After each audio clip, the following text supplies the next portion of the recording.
Sangat penting bagi kawan-kawan untuk Gen Z ini untuk ikut berpartisipasi, ikut memilih, dan secara aktif melihat calon-calon kira-kira mana yang terbaik menurut mereka.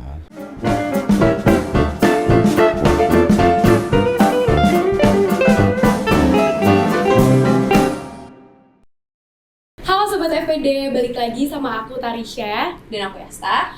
Oke, hari ini kita akan membahas mengenai agenda paling penting yaitu Pilkada 2024. Pada November 2024, Indonesia akan menyelenggarakan pilkada serentak terbesar dalam sejarah. Hal ini menandai momen penting dalam proses demokrasi di Indonesia. Dengan harapan tercapainya pemimpin daerah yang lebih responsif dan akuntabel. Berkaca pada pemilu presiden dan legislatif 2024 kemarin, berdasarkan data KPU, daftar pemilih tetap untuk pemilu 2024 mencapai sekitar 204 juta pemilih dan didominasi oleh pemilih muda, di mana ada 66,8 juta dari generasi milenial dan 46,8 juta dari Gen Z. Nah, gabungan antara Gen Z dan milenial ini sangat penting karena dikenal sebagai generasi lebih melek teknologi informasi. Apalagi untuk Gen Z, banyak dari kita akan menjadi pemilih baru dalam Pilkada 2024 yang jumlahnya mungkin melebihi jumlah pemilih pada pemilu presiden dan legislatif 2024 yang lalu. Pemilih muda ini juga yang mendorong perubahan dalam cara berkampanye dengan fokus pada media digital dan isu-isu yang relevan bagi generasi kita saat ini.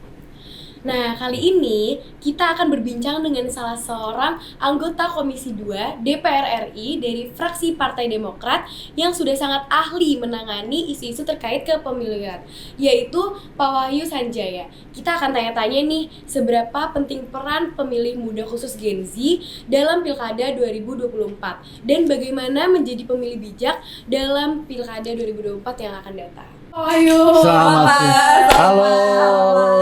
Ya, selamat siang. Siang Pak. Sehat Pak, kabarnya Pak? Alhamdulillah. Jadi kita di sini izin nanya-nanya ya Pak. Oke. Untuk kayak Gen Z di rumah agar bisa lebih aware dengan pilkada tahun ini. Betul. Iya. Jadi gini Pak. Apa? Gimana? Bagaimana pandangan Pak Wahyu mengenai jumlah pemilih muda yang signifikan dalam Pilkada 2024 dan kira-kira memiliki dampak terhadap peta politik lokal nggak sih Pak? Ya, jadi kita lihat ya dengan jumlah pemilih muda pemula ya, sebut juga dibilang Gen Z lah mungkin oleh anak-anak sekarang zaman now ya, itu sangat besar sekali. Jadi apa yang akan mereka pilih itu akan sangat mempengaruhi hasil pilkada di berbagai daerah, di 500 kabupaten kota, 38 provinsi ya. Nah, tetapi kan kita juga melihat bahwasanya pada umumnya Gen Z ini agak enggan berpolitik seperti itu karena merasa skeptis lah, merasa bahwasanya itu tidak penting ya kan, dan hal-hal yang lain seperti itu. Tapi justru sebenarnya itu sangat salah menurut saya karena apa yang akan diputuskan di November 2024 ini itu akan sangat mempengaruhi perkembangan kota, kabupaten, provinsi, dan Indonesia juga pada umumnya ya. Jadi sangat penting bagi kawan-kawan untuk Gen Z ini untuk ikut berpartisipasi, ikut memilih, dan secara aktif melihat calon-calon kira-kira mana yang terbaik menurut mereka. Tagline Demokrat kan ada yang berbunyi muda adalah kekuatan. Itu kan sangat cocok dengan kondisi sekarang gitu ya Pak. Bagaimana Bapak melihat peran pemilih muda dalam membentuk masa depan politik dan kebijakan di Indonesia melalui partisipasi mereka dalam Pilkada 2024 ini nih yang mendatang? Iya, jadi begini ya. Pertama, seperti yang saya sampaikan tadi, jumlah pemilih muda ini kan sangat besar ya. Sangat besar. Jadi apapun yang mereka putuskan itu akan sangat berdampak terhadap bagaimana perkembangan politik Indonesia ini ke depannya. Nah, akan tetapi kan bagaimana memilih, seperti itu kan. Kita juga melihat bahwasanya dalam kondisi saat ini dibandingkan dulu ya, anak-anak muda atau Gen Z ini kan lebih melek terhadap perkembangan teknologi, lebih pintar, lebih cerdas, di samping sebenarnya memang lebih skeptis terhadap kondisi politik. Nah, jadi ya sangat menentukan. Pertama jumlahnya besar, ya kan, dan yang kedua mereka jauh lebih baik dibandingkan dengan generasi-generasi yang awal itu. Ya harapannya para pemilih-pemilih ini bisa melihat secara jelas kira-kira calon-calon kepala daerah ini yang memiliki potensi yang lebih baik untuk membangun daerahnya. Seperti yang kita ketahui kan Pak, tadi generasi milenial sama Gen Z ini kan suaranya akan banyak ya nanti di pilkada yang akan datang. Nah, cara meningkatkan kesadaran politik dan partisipasi aktif pemilih muda itu gimana sih Pak caranya? Karena kan ini menjadi tantangan tersendiri ya Pak dalam menjaring suara pemilih muda dalam pilkada yang akan datang ini Pak. Oh iya, jadi begini. Dalam hal ini penyelenggara pemilu, baik itu KPU maupun Bawaslu, sudah secara aktif melaksanakan sosialisasi tentang kapan pilkadanya dilaksanakan. Tapi permasalahannya itu adalah seperti yang saya sampaikan tadi, itu bagaimana menarik minat Gen Z ini untuk ikut memilih, seperti itu kan. Ya, dalam hal ini memang antara tahu bahwasanya pilkada itu dilaksanakan, terus bagaimana antara Gen Z ini ikut berpartisipasi secara aktif di dalam pemilu, itu ada dua hal yang berbeda. Saya yakin bahwasanya Gen Z itu 90% tahu lah ya. Kecuali mereka memang benar-benar menutup diri, itu kan. Karena pemberitaan media yang sedemikian kuat ini tentang akan adanya pilkada di November 2024 ini ya. Itu bagaimana mereka itu sebenarnya memotivasi setiap individu dari Gen Z itu meyakini bahwasanya setiap satu suara yang mereka berikan itu sangat berharga, ya kan? Nah, terus bagaimana ke depannya? Karena gini, kita contohkan sederhana ya. Misalnya dia memilih kepala daerah misalnya yang tidak peduli tentang bagaimana Gen Z itu nanti ke depannya akan bertumbuh kembang gitu kan. Kita memahami bahwanya Gen Z ini lebih fokus kepada pertama infrastruktur seperti media sosial, ya kan, internet, terus pendidikan, ya kan, lapangan pekerjaan, nah seperti itu. Ya dalam hal ini mereka juga harus bisa melihat kira-kira kandidat-kandidat mana yang cocok dengan diri mereka gitu. Bagaimanapun juga kita sebagai warga negara yang baik berdasarkan peraturan perundang-undangan itu wajib mengikuti proses pemilu ini. Dalam hal ini ikut memilih minimal, gitu kan. Akan lebih baik lagi apabila mereka merasa ada ketertarikan dengan salah satu pasangan calon itu, mereka mencari tahu lebih dalam tentang individunya, tentang program-program yang ditawarkan, dan ikut mensosialisasikan, kira-kira seperti itu. Dari yang tadi Bapak sampaikan kan pasti kandidat juga harus ada gitu ya Pak, strategi tersendiri untuk pasti bisa merebut hati Gen Z atau milenial gitu. Nah itu tuh menurut Bapak gimana sih Pak strategi yang tepat gitu untuk pilkada? Ya pastikan kalau strateginya di setiap daerah ya, baik itu di Jawa ataupun di luar Jawa, itu pasti dua hal yang berbeda ya. Jadi kan memang secara geografis kita ini ada sedikit kesenjangan terkait masalah infrastruktur dan pengguna media sosial. Kita contohkan mungkin di daerah Jawa pada umumnya, itu di mana internet sudah hampir menjangkau seluruh pelosok, pengguna media sosial itu sudah sangat tinggi sekali.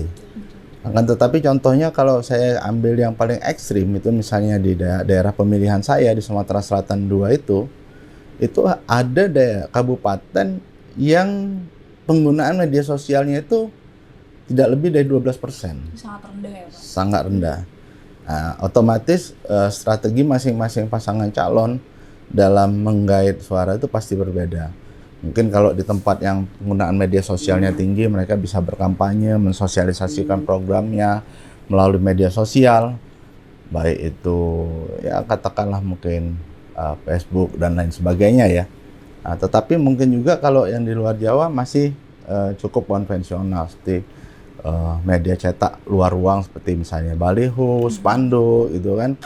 Termasuk juga kampanye door to door. Jadi memang strategi masing-masing pasangan calon untuk menarik minat Gen Z ini untuk ikut memilih itu akan berbeda di setiap daerah. Kalau untuk kebijakannya sendiri, ada nggak Pak kayak inisiatif khusus dari Komisi 2 DPR RI untuk meningkatkan partisipasi dari generasi muda kita ini? Kayak misalkan ada program pendidikan politik khusus kah yang dirancang untuk pemilih pemula dari generasi kita? Kalau sampai saat ini belum ada ya kalau namanya semacam pendidikan politik yang dilaksanakan oleh KPU maupun Bawaslu ya. Tapi memang ada program dari KPU, baik Bawaslu itu untuk mensosialisasikan kepada masyarakat bahwasanya pilkada itu akan ada dan diharapkan mereka memilih sesuai dengan program-program yang ditawarkan. Demikian juga dari Bawaslu selalu mensosialisasikan agar politik ini bersih seperti itu ya. Ya memang harapannya kita ke depan itu bagaimana politik ini bebas dari money politik seperti itu kan ya. Jadi upaya ke arah situ tuh ada, upaya ke arah situ, tetapi kalau secara spesifik kepada pendidikan politis rasanya belum ada itu.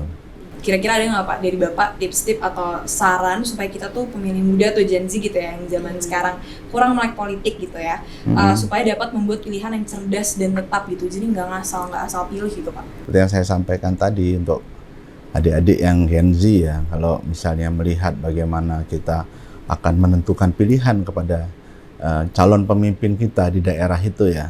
Pertama kan kita akan melihat rekam jejaknya ya. Rekam jejaknya itu artinya bagaimana proses dia akhirnya sampai dengan menjadi calon bupati, wali kota atau gubernur seperti itu kan. Bagaimana latar belakangnya, apakah dia birokrasi ataukah dia pengusaha kan. Itu kan semuanya baik, tetapi pertanyaannya itu apakah bagaimana dalam rekam jejaknya itu memang ada perhatian mereka yang kira-kira itu pro kepada Gen Z itu satu. Kemudian yang kedua itu kan kita melihat kepada program yang ditawarkan oleh para pasangan-pasangan calon ini kan, ya para kandidat ini.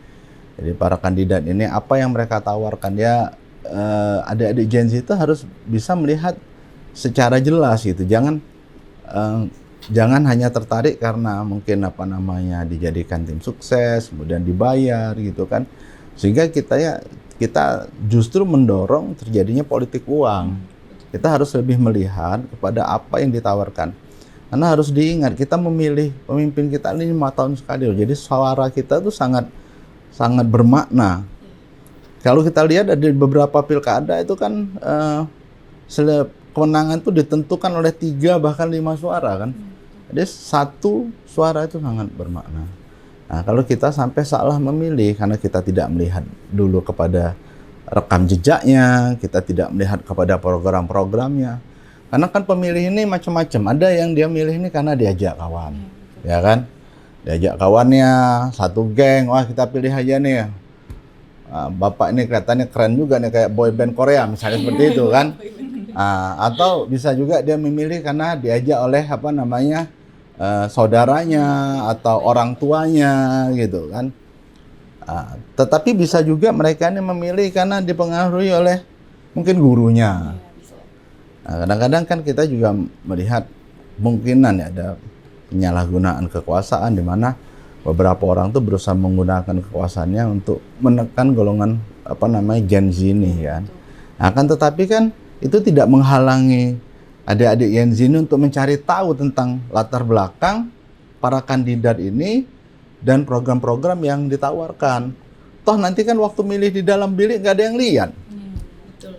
Iya. Betul. Nah, jadi dalam hal ini ya memang perlu semacam kesadaran dan keteguhan hati bahwasanya saya akan mencari tahu dan saya akan memilih sesuai dengan program yang ditawarkan yang kira-kira bermanfaat untuk mereka di daerahnya masing-masing. Sesuai dengan keinginan kita gitu ya, visi misinya. Ya. Baik, Pak Wahyu, makasih banyak. Ya. Makasih banyak Pak. Ya. Makasih Pak. Terima kasih. Terima kasih Pak. Terima kasih Pak, lagi. bisa milih pilkada dengan baik. Bisa melek politik supaya nggak ngasal-ngasal asal coblos. Ya, harus. Karena kan banyak Semangat. kan asal coblos yang penting dapat bisa ngerimbas makanan gratis kan Ya, gitu Pak kemarin pilkada. jangan pula nanti yang paling parah. Yang penting konten kan, sudah nyoblos warna. Iya, Ini Pak. foto. Nanti biar iya, viral, biar jadi kayak viral. gini gitu. Kalau perlu nanti 10 kali debel biar viral semua, malah dapat masalah kan gitu Iya kan. benar. Yang penting mereka milihnya kandidat yang benar Iya, Iya. sesuai betul, visi misinya. sesuai. Betul Jangan sekali. asal gitu ya Pak. Yes.